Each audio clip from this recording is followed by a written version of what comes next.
Our first panelist is Naomi Tewodros, who is at SoundCloud. Naomi? Yeah. She's at SoundCloud as a workplace specialist, working at the intersection of her passions in music, people, and technology. While at Barnard, she was an Africana Studies major with a minor in economics and a concentration in race and ethnicity. She was an active member of the Athena Center as an intern, scholar, Global Symposiums Fellow, and Junior Summer Fellow, and a member of the ADDA. Outside of Athena, Naomi was involved in the Barnard organization of Soul Sisters, BOSS, the Baha'i Club, the Sister Circle, the SLG, and the Students of Color Leadership Retreat. Welcome. Lydia Rainwater. Lydia. She graduated from Barnard last May and has since been working at American Express as a marketing operations analyst. And at Barnard, she studied economics and sociology and was an Athena scholar. On campus, she interned at the Athena Center, danced with Orchasis, and was a member of the Greek life at Columbia. Lydia also studied abroad during her junior spring in Copenhagen. She was originally from Atlanta, and she currently lives on the Upper West Side with 2 Barnard alumni. Welcome. So, finally, we have Gina Marie Borden. Welcome, Gina. She started at Barnard College Alumni Relations in December 2015 in a temporary role, and now she has become a permanent member of the staff. She provides administrative support to the Senior Associate Director of Alumni Relations and working with the classes 20 years out from graduation and earlier. She assists alumni who contact the office via email and phone with a variety of questions. And Gina graduated Barnard as a dance major and Athena scholar in 2014. Gina is currently the Assistant Artistic Director and Assistant Director of Education for Jessica Lewis Arts and Dance Company based in New York City. She has performed with Jessica Lewis and other choreographers at University Settlement, New York Live Arts, Miller Theater, Dumbo, Dance Festival, and City Center Studios, among others. Her performance and choreography has taken her to festivals in Paris, France, and Angelo Vado in Italy. Again, welcome back. Welcome back to your house.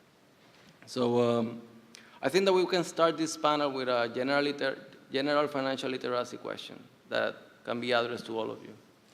I think that we can start with a general question, and you try to address whatever part you think that is more relevant to this question. So, can you please name your first and most important financial decision you made once you graduated and started your professional career? Did you feel that you had all the tools and information you needed to make such decision? And what lessons previously learned and what additional resources you relied on to make such decisions? So why don't we start with Naomi? So I think it's interesting because your professional career, technically my professional career just started a month and a half ago.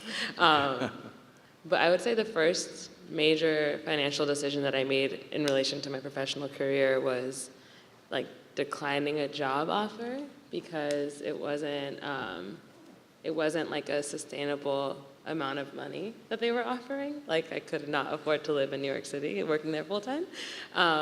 But that was also because I knew I was in the interview process for the job that I currently have. And so I would say that's the biggest financial decision that I made, because the salary that you make has a huge impact on your financial health. Absolutely. Lydia. Sure. So my first big financial decision after graduating was finding my own apartment and signing a lease.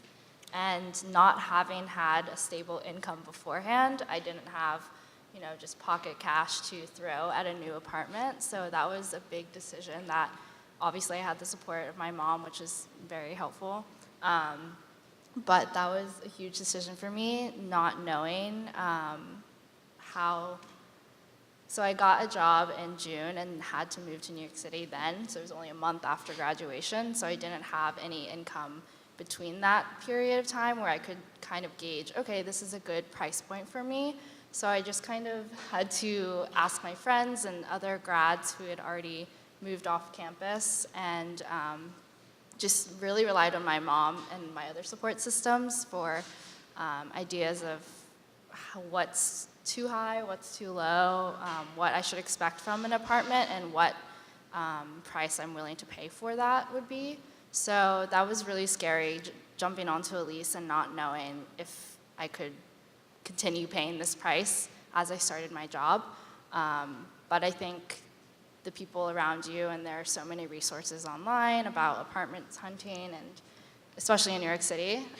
So that was huge for me, but it's all good now. Gina. Yes, so similar to Lydia, I'd say my first major financial decision upon graduating was finding my apartment and signing a lease.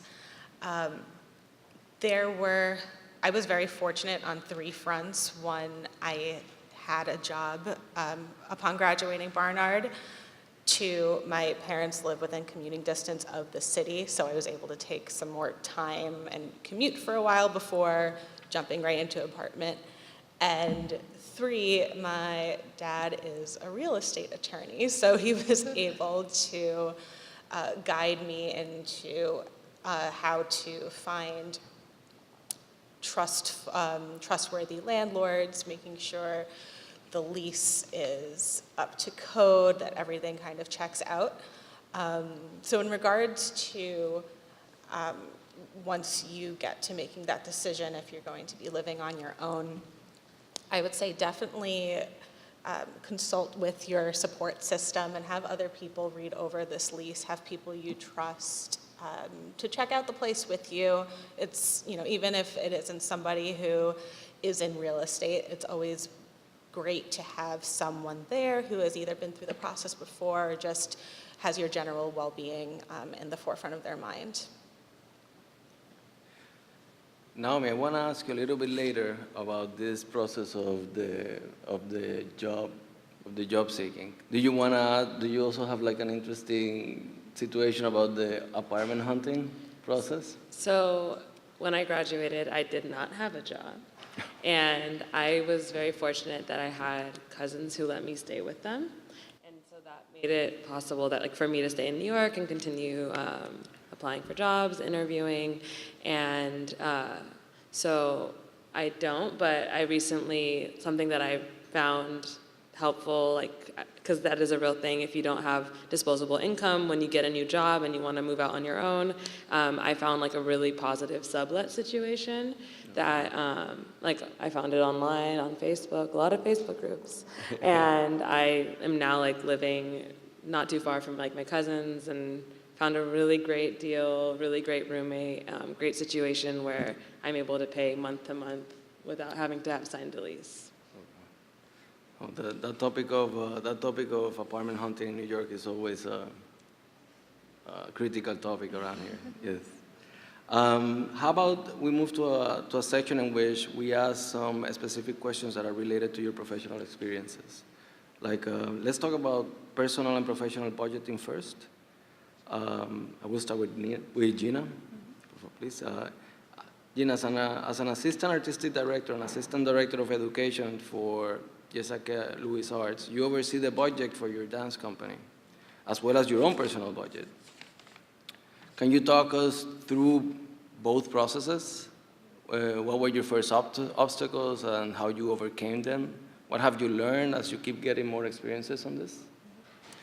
Yes, so I'm going to start with the personal finances. And after I graduated, and actually when I moved into my apartment, I decided to start tracking in an Excel spreadsheet every cent that I earned and every cent that I spent. Mostly because as a dancer at the time, I didn't have the job at Barnard yet, so I was working for a nonprofit arts organization and auditioning, doing some teaching. Dancers' salaries are very minimal. And living in New York City, having to pay rent, having to pay metro fare, I wanted to make sure that I was spending my money wisely and, saving a little each month as opposed to losing money each month. So that was a practice that I started basically as a necessity, just to kind of make sure that my bank account was at minimum stable. Hopefully it was growing. And now it's become a habit. I still do that to this day. I'm a little anal about it, if I'm being honest with myself, but it keeps me grounded and helps me in my professional career, because once my artistic director at Jessica Lewis Arts discovered that I did this, she put me in charge of the company budget. So we're a small dance company. We just became a verified 501c3 last summer, I believe. No, sorry, 2 summers ago. So we're still growing, still have a very small financial situation to work with. But basically, I make a practice to sit down with her a couple of times a month, especially as we have events coming up, to outline what we need to spend, how are we going to make this money. Just doing some basic practices, helping her understand that if we don't budget for it, we can't expect it to come. One of the things that she was saying was like, oh, don't put my payment for the performance in because, I don't need to be paid. I'm like, no. If we don't put it in, you are absolutely not going to be paid. So, things like that where you have to remember to think about yourself, so that we can actually gauge how much money we need to raise, what grants we need to apply for to make up the total sum. Were you able to, were you managing the budget before it became a nonprofit also? Or it sort of like coincided at the same time? It sort of coincided at the same time. I joined the company in November 2015. And then about 9 months later, it became a verified nonprofit. And before that, Jessica has a mentor, Andrew Giannetti, who also has his own dance company. So at the time, our company was kind of an offshoot of his. So he had a lot of guidance with her. And once we became our own verified nonprofit, we were able to basically take charge for ourselves. Awesome. Great. Does anybody has anything that you want to add about personal budgeting?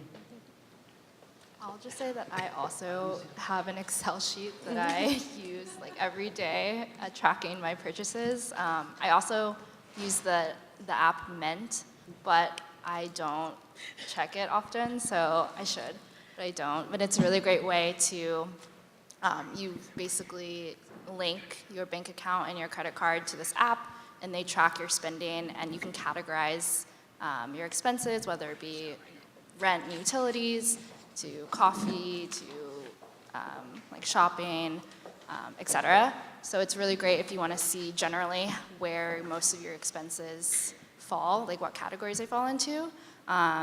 And it actually also sends you emails of oh, you've went over your $20 coffee budget this month, and you're like, crap, okay, no more coffee. But it does things like that just to keep you mindful of how you're spending and where you're spending. So that's a useful tool. But I actually mostly, admittedly, rely on the Excel sheet as well. And I have multiple tabs for each month, and I track my stable monthly expenses like rent, utilities, internet, healthcare, etc. But then also do daily expenses just to keep track. And it's also a good way to double check your credit card statements or your bank statements just to make sure there's no fraud or blips. Yeah, I also am a huge Mint fan, also Excel spreadsheet fan, and also just, cross-checking, I've had people use my debit card, remotely multiple times, so, we're all online shopping, we're all using our cards, interesting places, make sure you're checking what is happening on your card and that you're paying attention to it, because stuff does happen, and I obsessively check my stuff. Yeah. Yes, and so I picked it up, but Especially for debit cards, because that goes directly out of your bank account as Yeah. opposed to a credit card. So there's more security. One thing I have noticed in terms of personal spending, now that I've been tracking my budget for about 4 years, once you get adjusted to a certain kind of spending lifestyle, it's very hard to go back. One thing I've noticed over the past year is I spend like $200 more each month on food than I used to, and I can't for the life of me get back to. So definitely keep that in mind as you manage your personal habits and what do you really need, what's a luxury, and kind of gauge what you can take on. Yeah, yeah. Huge. I want to take a moment to introduce our fourth panelist, is Nina Sábado. Welcome, Nina. She's a full stack developer at NextJump. And Credit Karma, so you can check your credit score, is hugely important for me.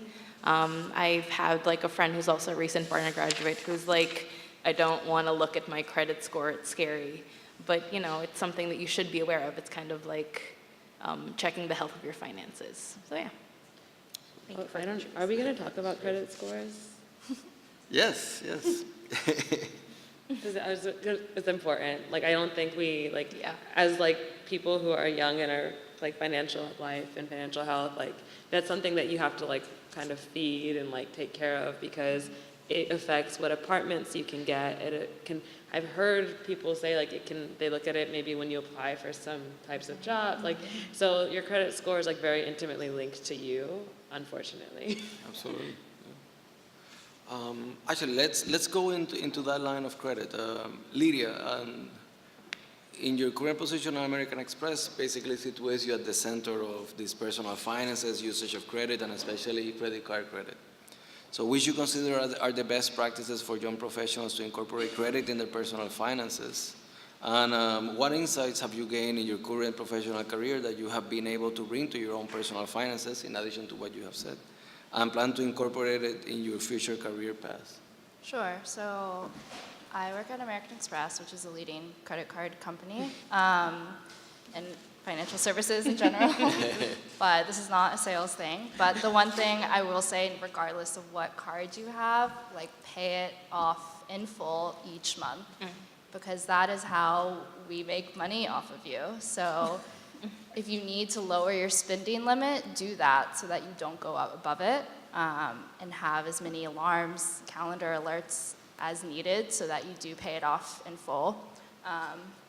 Because the interest you pay on whatever revolving balance you have remaining is very high. I would say the APR just went up to like 24% or something like that, and that will get you.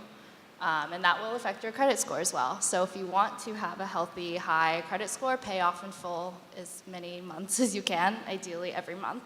And I think it all ties back into keeping track of what you're spending. And at first, obviously, it's trial and error and understanding over time what trends you have of spending, like where you're spending and where can you cut back.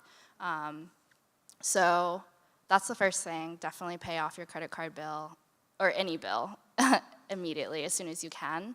Second, I think when you apply for a credit card, just make sure you pick one that aligns with your lifestyle, which I know is very hard to do when you're a recent grad, but that's how credit cards market to you. They want to say, hey, Naomi, you live in Brooklyn and you like go to a lot of coffee shops and you do a lot of grocery shopping. So this card, like by using it at these coffee shops and grocery stores, like you'll get points and you can use those points to do X, Y, and Z. So you need to find one that really aligns with your lifestyle and what you want to do. If you want to do a lot of travel, or maybe you live in New York City but your family's from California and you know you'll be traveling back and forth, get a credit card where you could use those benefits often. So the money you're spending will return to you as like airline credit or something like that. So finding a credit card that suits you and isn't just like the popular one.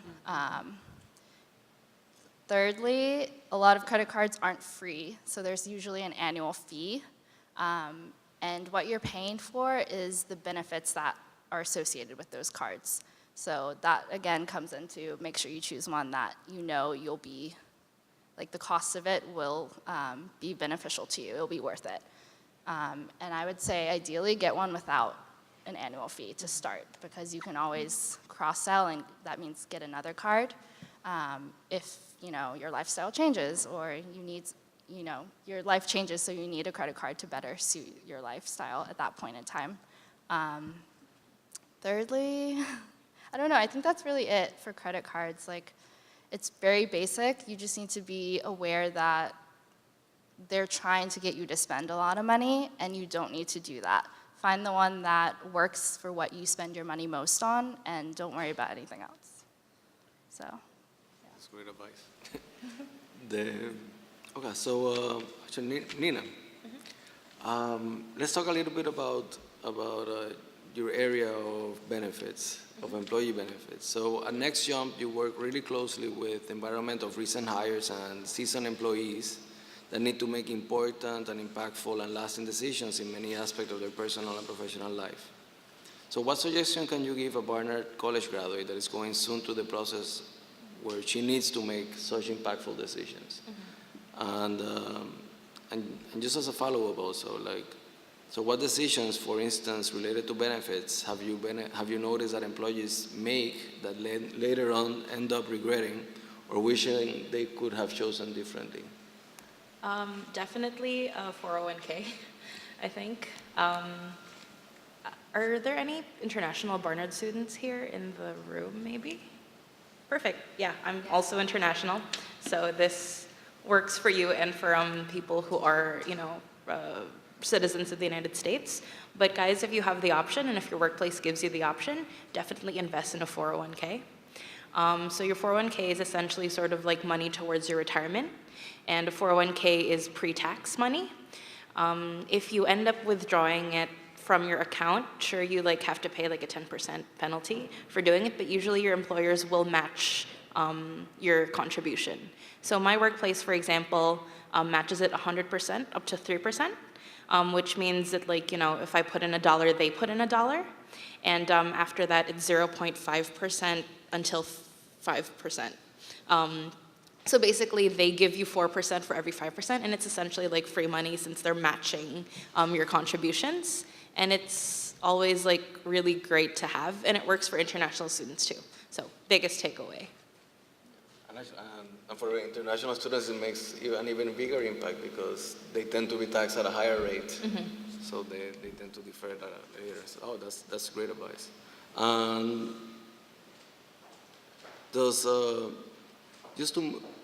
Let's move to I wanna move to a little bit to the topic of hiring and benefits, and specifically the topic of Naomi, that she was waiting for a position that basically checks all her interests, and she waited on from an original offer that she got, waiting for specifically that job that she was really, really interested in. Can you please share with us a little bit of that job process that finalized on your current position, and how is it that you strategically waited for this position, and how do you strategically negotiate it with your current position, given the offers that you already had before? Yeah, I think it's difficult because there is a lot of pressure to feel like you need to know exactly what you're doing as soon as you graduate. And I definitely interviewed and applied for jobs that I had no interest in before I graduated, because there was a financial pressure, how am I going to live here? So I'm very grateful that my cousins let me crash with them, which we're bonded forever now. But I think, that was a huge privilege that I had, that I didn't have to worry about paying to stay here. But then I was working as a manager at a specialty food store in Brooklyn, and that gave me some leverage in the sense that I was able to save some money, pay for my life, but also research, talk to people, apply for things, interview, and realizing that we are all really wonderful people who we're also interviewing people when we're being interviewed. We're not just desperate to get hired, we're building a career and we're working towards something, and obviously circumstances are different for everybody, so to be aware of that. But coming to this position that I got, it was a long time coming. Like, I was starting to question whether or not my decision to want to work in music was even a good one, and whether I was going to have to, make a, maybe go a different direction and come back. But it's kind of like I got to that point where, like, within 2 weeks, I got one job offer at a music company, but they were really like they weren't offering benefits. They weren't offering, like, they were basically going to be offering me like minimum wage, but as a full-time salaried employee. And then I was also interviewing at the same exact time for this other position that I was so excited about at a company that had a culture that like really aligned with my person. And yeah, it was a risk, it was scary, but it was also like I knew in my heart that like I wasn't going to be happy if I just accepted the other position. So that's, yeah, sometimes it just takes time, so, be patient. I think. Oh, it is scary, right? Just to Yeah. hold back on a position that. So actually, like, let's do this. Before we open the floor to questions from the audience, we could end with each of you sharing a piece of advice that you would have liked to receive like 6 months, 12 months before you graduated from Barnard. And it would be nice if all of you could chip in a sort of like that type of advice. So how about we start with you, Nina? Okay. I think my advice for Barnard graduates, especially since it's coming up, would be that you're not alone when it comes to your finances. Definitely, ask your parents, ask your friends, ask your coworkers. They'll be able to like help you out because a lot of them have like gone through the same things that you're going through too. And just like knowledge is power. The more you know, the more you can like make better decisions and smarter decisions. I think what would have been helpful is if you are diligent and make responsible choices, you're going to be okay. Some months or some years may be more difficult than others, but when it comes down to it, if you're mindful and like you were alluding to, using your resources, you're gonna make it happen because you're Barnard women and you know how to make it happen. I would say for this current position that I have, I learned not to give a number first, like when negotiating salary, even if it's the first interview and you're really excited. Like, I mean, they ended up paying me more than what I asked for, which made me feel stupid because I was like, should I have asked for more? So never say the first number when negotiating if possible. Like, learn the tricks to go around it. My one piece of advice would be to be resourceful, do your research ahead of time for what you can do, and always have questions because no one's gonna know what you know, and no one's gonna expect for you to know everything. So come prepared and then ask questions, being like, this is my situation, how can I do X, Y, Z to improve it? Especially when it comes to finances, like what is a Roth IRA? Like what is this, what is that? Like just ask questions and ask how it will affect you because they will have long-lasting impacts to your financial situation. So just ask questions, which you're all good at because we went to Barnard. So. We have about 10 minutes for the audience to ask questions for the panelists. Please feel free to take advantage of having them here. Yes.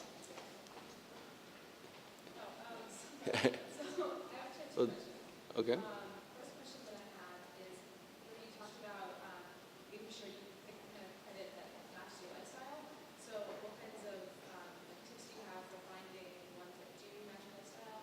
And then also, Do you have a mic? of finding research for like positions that you have for jobs, what kinds of questions would you actually be asking future employers to really kind of be attentive to before you accept an offer? So for your first question,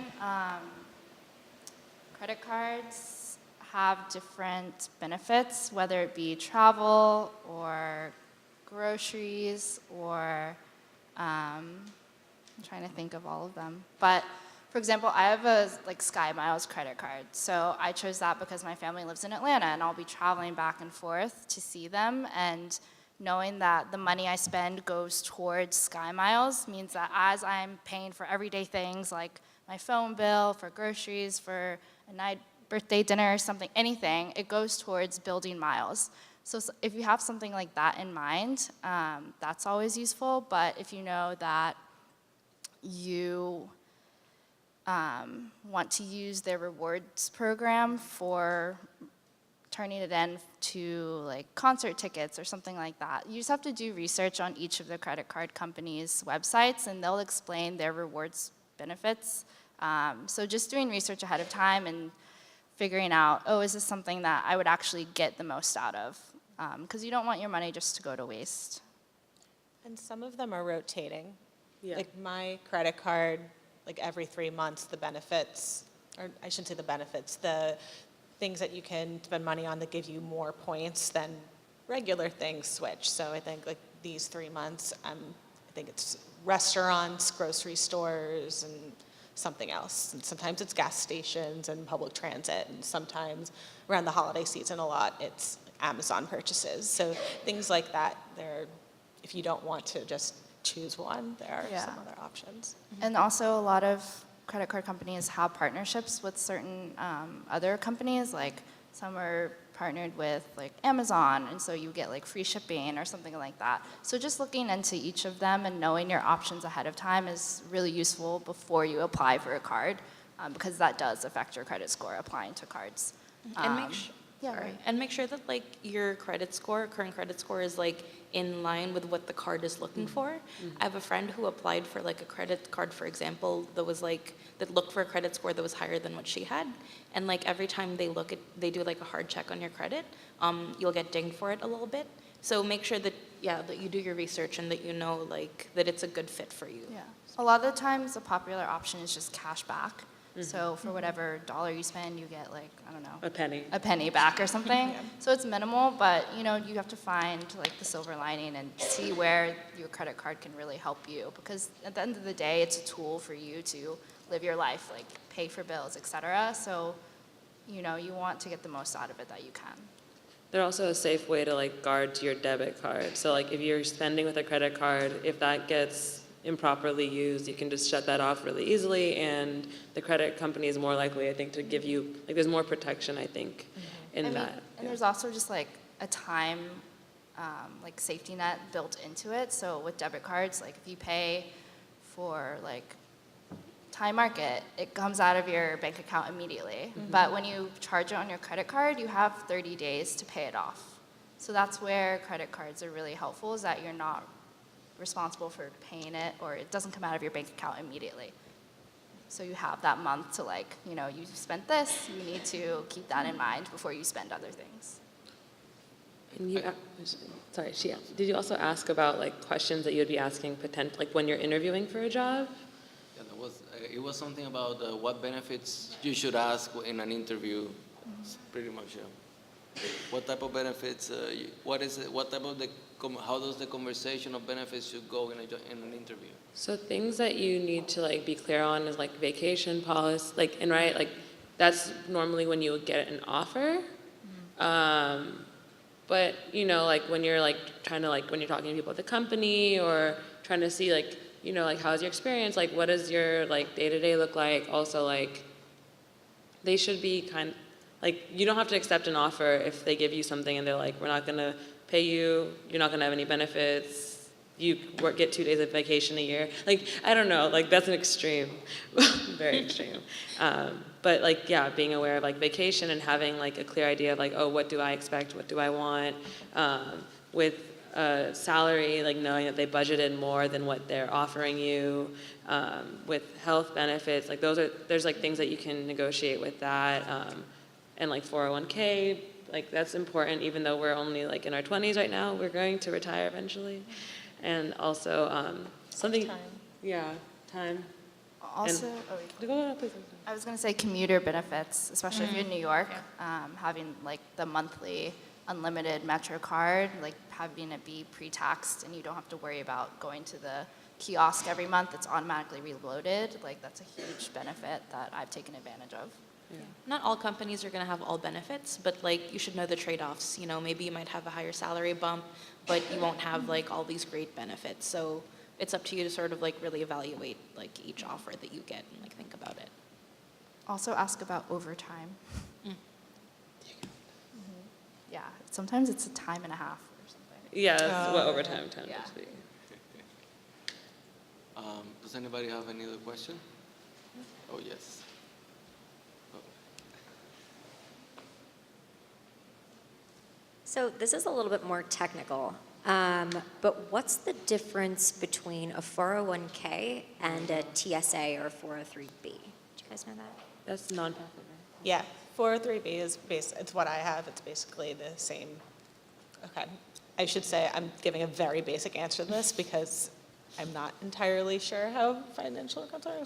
But it's a 403B is basically the nonprofit version of a 401k. So at Barnard, it's a nonprofit. The account is a 403B. A 401k would be a corporate offering.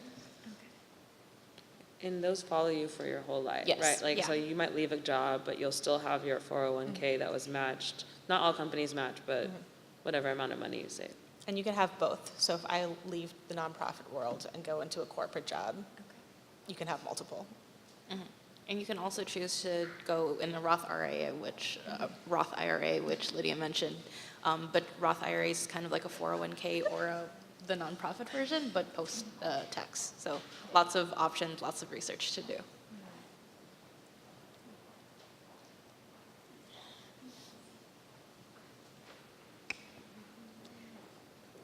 I'm going to add one last thing to that. Like the IRA is for individual retirement accounts. So it's something that you can create. It's a retirement account that you can create on your own, independent if you are independent of your employee or employer. Sorry. And the 401k or the 403b depends more on what exactly is it that you're working on and what type of benefit is being given at that place. Okay. Yeah, a lot of my friends in the dance world who are exclusively freelancers have IRAs because they don't have that employer to back a retirement account for them. And it's never too early. Yeah, you can do it now. Thanks for coming, y'all. I'm curious if maybe one or two folk could go into detail about exactly how you track your expenses in your Excels, like your little routine maybe, how you organize yourself. I would love to hear a little bit of the nitty-gritty. Sure. So I have 2 Excel spreadsheets. One is for my income. So on one tab, I have a line for each source of income. Right now, because I'm at Barnard full-time, it's really just Barnard and my dance company, but when I immediately graduated, I was teaching at like 3 different schools and at another nonprofit, and so I had all this income from everywhere. So basically, I just have columns of sources of income, and including like gifts and everything, like a miscellaneous column, and then I just go down by month, like what I get from each source each month. Tally that up at the bottom. Then another tab, I have my accounts, so my savings account, my checking, what I'm spending on my credit cards, what I'm taking in cash, because if you're babysitting, for example, you can just, get all of that cash, and it's very helpful. So to keep those in balance. Then I have another Excel sheet that have all my expenses. And each tab, it sounds like we have the same sheet that we set up, is a month. And I have at the top, I have rent, so that's consistent. Then my utilities, so electric, gas, cable, internet. Then food, and I divide my food by groceries and like takeout and restaurants, just to kind of see like, okay, am I going out too much this month? Health, or health and fitness, so any like doctor's appointments, medications, dance classes, yoga classes, anything that I need for my physical body. What else? Oh, laundry. Laundry is just its own category. Travel, yep. And then miscellaneous, so just kind of if I'm going to see a Broadway show this month, like I'll put the ticket info there. I think those are all my categories. solid spreadsheet. That was pretty comprehensive. That's awesome. That's awesome. So I was really curious, do you guys invest or do other financial things besides what you've already mentioned? So I don't invest. I made a bad investment into cryptocurrency. It was like only $100. That's fine. Oh man, I did cryptocurrency too. I did it at a bad time, but it's fine. But like something that I'm working on right now is like I just have paid off, like as of this month, I've paid off all my credit cards, and I am currently like working on building like a 3 to 6 month emergency savings, and then after that, I'm going to like once I have that, my goal is to invest because I don't want to invest if I don't have like a safety net. I have investments in cryptocurrency, and I mean there was a dip, but you know I'm holding on to see like what happens there. But obviously with stuff like that, it's a lot more volatile and hard to like recommend or not recommend. It's really like up to your personal like danger senses, I guess. But I do have so you get I have an HSA with my workplace, and if you hit like a certain threshold of money in your HSA, you can choose to invest that in like certain investments that you have. I can't remember the specific like group I have, but it has like, you know, the Facebook and the Amazon and the Twitter and stuff, the Twitter. So I thought that was a pretty like safe bet. And so like that's where I put like my HSA dollars in. So you can find like ways to invest if you want to. I don't invest. I probably should, but I wanted to wait until I'm more stable and have a better idea of my financial situation.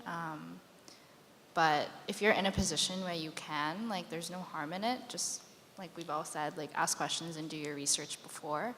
I know of this one app. I don't use it, and I have no idea about it, so don't like quote me.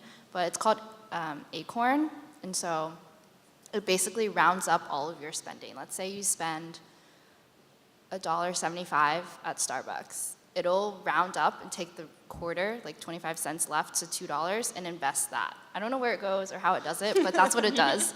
So if you're into like, because most people are like, oh, I spent $2 on coffee, but you didn't actually, but it would take the remainder of that change and invest it. So if you're interested, you could look into that because I think it's low risk, like very low investment, obviously. So, but it would add up over time because nothing's always like $3 or 50 cents, you know? But like you're saying, how much do you devote per your paycheck? So like there's a general rule that like you should not be spending more than 50% for like rent, utilities, like the necessities, and then you should be saving, I think, 20%, and then like 30% is, but obviously in New York and also based on what industry you go into, it's very different. So for example, like right now, I've found a really great sublet that's super cheap. So like, I'm not spending that much on rent, which is rare. And I'm like, okay, like I have a steady income right now, so I'm going to save a lot of money. Like I'm trying to save like 40% of what I'm making, but it's not, it really just, it depends month to month. And you have to be adaptable. Like your situation's gonna change often. So just, I don't know, don't get your mindset on like 50% has to do this, 40% or whatever. Just know generally, okay, get used to it for a couple months and then say, okay, this is how it was these past few months. Like, how can I start forecasting for the future? Like, so you should always have 3 to 6 months of rainy day funds set aside. And if you have like loans to pay or something, like you might want to more aggressively like do your loans and decide to get that out of the way before like really investing in your savings, and that's a perfectly valid like choice to make. Yeah, it's really up to you.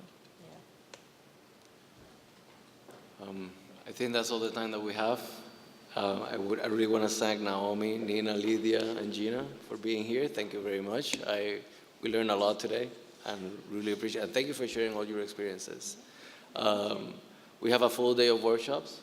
I'll be sorry to continue on this, but thank you very much for being here. Thank you.